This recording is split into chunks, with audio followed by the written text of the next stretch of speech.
तर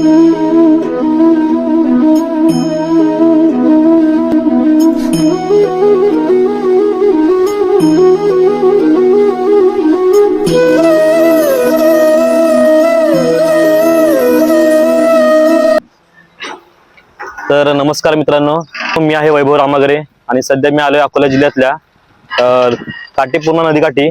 आणि तिथे आहे सध्या गांधीग्राम गावामध्ये. त्या नदीच्या काठावरती एक शंकराची पिंड आहे. शंकराची मोठी पिंड आहे, म्हणजे खूप वर्षापासून इथे भाविक मानतात या मंदिराला. आणि त्या सध्या मी इथं उभा आहे ते आहे महाकाल घाट. म्हणजे जसं उज्जैनमध्ये महाकाल उज्जैन आहे, म्हणजे महाकाल घाट आहे, त्याचप्रमाणे इथे देखील असा एक घाट आहे. आणि माझ्या समोरची दिसते तुम्हाला ती काटेपूर्णा नदी, म्हणजे अकोला आणि वाशिम जिल्ह्यामधून वाहणारी ही प्रमुख नदी आहे. तिचा उगम काटा गावामध्ये होतो आणि जवळपास 95 किलोमीटरची ही नदी पुढे जाऊन पूर्णा नदीला मिळते. आणि पूर्णा नदी ही सुद्धा तापी नदीची उपनदी आहे. तुम्ही जर इथं कधी आलात तर या नदीला नक्की भेट द्या. त्याआधी सांगायचं होतं तुम्हाला की हा जो समोर पूल दिसतोय, तब्बल खूप वर्षापासून या पुलाचं काम चालू आहे. इथे जुना पूल होता, तो पुराच्या पाण्यामुळे इथे या पिंडीवरून, जवळपास या पिंडीच्या वरून पुलाचं पाणी होतं, या नदीचं पाणी होतं. आणि हा पूल त्या पावसामध्ये वाहून गेला होता. त्याच्यानंतर सरकारने हा पूल बंद करून पर्यायी मार्ग सरकारने काढून दिला लोकांसाठी.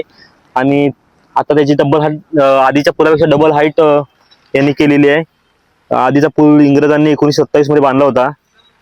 त्यानंतर 95 वर्षानंतर हा पूल पुराच्या पाण्यामुळे पडला आणि शासनाचं हा नवीन प्रोजेक्ट म्हणजे काटेपूर्णा नदीकाठी आता पूर्ण व्हायच्या मार्गावर आहे. अजून आत्ताच ते क्रेन लावून वरती रचना करतात त्याची, तुम्ही पाहू शकता.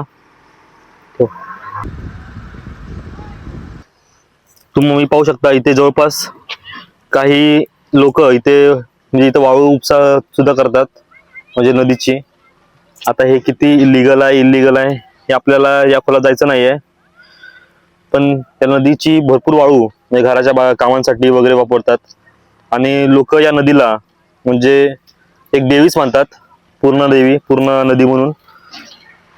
काही लोक इथं पैसे टाकतात त्यांच्या इच्छा कामाला पूर्ण होण्यासाठी. आणि हे जो समाज आहे, माहिती नाही कुठला समाज आहे, पण काही समाजाचे लोक तिथे येऊन नदीमधले कोणी सोनं टाकतं, कोणी पैसे टाकतं, तर ते चाळणीने काढतात आणि चाळून बघतात की किती रुपये मिळतात. ते त्यांच्यावरतीच कधी कधी त्यांचा उदरनिर्वाह होतो. म्हणजे ज्या गोष्टीला आपण भक्ती श्रद्धा म्हणून आपण नदीमध्ये पैसे टाकतो, तेच पैसे काही लोकांचा उदरनिर्वाह करण्यासाठी उपयोगी पडतात. आणि पाहू शकता इकडे छोटासा पर्यायी मार्ग आहे त्यांनी काढलेला आहे गावातल्या लोकांसाठी. म्हणजे हा आधीच होता. हे तुम्ही विचार करा की या पुलाची हाईट किती खाली होती आणि सध्या हा पूल किती उंचावर बांधतायत. सुरुवातीला जो जुना पूल होता इंग्रजांनी बांधलेला, त्या पुलावरून या शंकराच्या पिंडीची हाईट उंच होती. पण सध्या जो नवीन पूल आहे तो या पिंडीपेक्षा जास्त उंच आहे.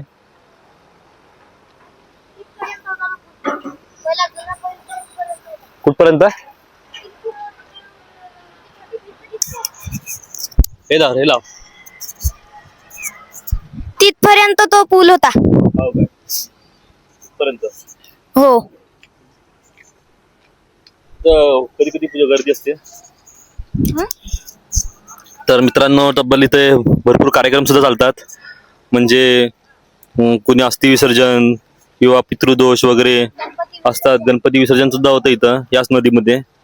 आणि सर्व जे विधीचे कार्य आहेत, म्हणजे मग ते मृत्यू झाल्यानंतर असू दे किंवा मुंजी किंवा सर्व इतर कार्यक्रम वगैरे इथं या घाटावरती होतात.